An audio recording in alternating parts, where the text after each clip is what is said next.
கொடுத்துருப்பாங்க. ரீட்டைலா வாங்கும் போது ஒரு ரேட் கிடைக்கும். சரிங்களா? அப்ப என்ன பண்ணணும் அப்படின்னு கேட்டீங்கன்னா, நீங்க வாங்குறீங்கல்ல இன்கிரியன்ஸ் எல்லாம் வாங்குறீங்க. இப்ப இதுல ஒரு 10 இன்கிரியன்ஸ் நான் போட்டுக்கேன்னா இந்த இன்கிரியன்ஸ் உடைய காஸ்ட் எவ்வளவு ஆகுது, டோட்டல் காஸ்ட் எழுதுங்க. சரிங்களா?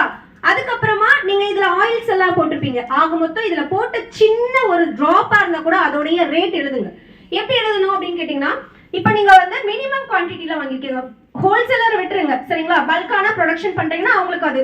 சரிங்களா? இப்ப நம்ம மோஸ்ட்லி வந்து ஒரு ரீட்டைல் பிசினஸ்ல தான் இருப்போம் இல்லையா? அப்ப என்ன பண்ணுங்க, நீங்க வாங்கின அந்த ஒரு ரேட்டையுமே இப்ப மினிமம் குவான்டிட்டி 100 கிராம் வந்து இப்ப நான் ஆல்மண்ட் ஆயில் வாங்கியிருக்கேன்னா அந்த ஆல்மண்ட் ஆயில் 100 கிராம் எவ்வளவு போட்டாச்சு, ஒரு 100 ரூபாய் வச்சுக்கோங்க அப்ராக்சிமேட்டா. ஓகே, அந்த பாக்ஸ் பண்ணுவோமா? அந்த பாக்ஸ் எவ்வளவு, ஒருத்தவங்க ஒரு ரூபீஸ், அவங்க 6 ரூபீஸ்ல வாங்குறாங்க. இப்ப நீங்க வந்து பிராண்டடா கொடுக்கணும்னா அதுக்கேற்ற மாதிரி பாக்ஸ்மே நம்ம சூஸ் பண்றதை பொறுத்து.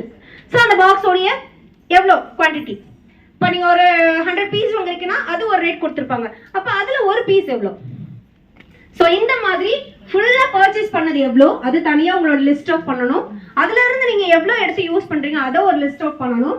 அதுக்கப்புறமா இண்டக்ஷன் நான் யூஸ் பண்றேன்னா இண்டக்ஷனுக்கு ஒரு அப்ராக்சிமேட்டா ஒரு இதர செலவுகள் சொல்லும்ல, ஸோ அது மாதிரி. இதை வாங்குறதுக்கு கடையில போனீங்கல்ல, அப்ப டிராவல் எக்ஸ்பென்சிவ்.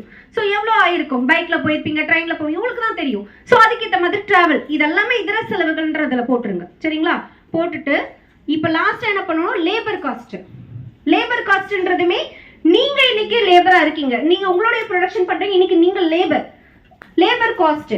அதுக்கப்புறமா இன்னைக்கு நீங்க பண்ணும்போது உங்களுக்கு இது உங்களுக்கு தானாவே வந்துடும். ஏன்னா இன்னைக்கு ஃபிக்ஸ் பண்ற லேபர் காஸ்ட் நமக்கே தான் இருக்கும், அதுக்குள்ள ஆட் ஆன் பண்ணும்போது திருப்பி நமக்கே வந்துடும். ஆனா நாளைக்கு ப்ரொடக்ஷன் பெருசா ஆகும் போது கண்டிப்பா ஒரு ஆள் வைப்பீங்க, அவங்களுக்கு சேலரி கொடுப்பீங்க. அப்ப உங்களுடைய இந்த ப்ராடக்ட்ல இருந்து தான் 10 ரூபாய் வெளியில போகுது அப்படின்னும் போது அந்த 10 ரூபாய் இன்னைக்கு நீங்க உள்ள வைக்கும் போதுதான். அப்ப இன்னைக்கு அந்த 10 ரூபாய் லேபர் காஸ்ட் உங்களுக்கே தான் வரும், நாளைக்கு உங்க கையில இருந்து அது வெளியில போகும். சரியா?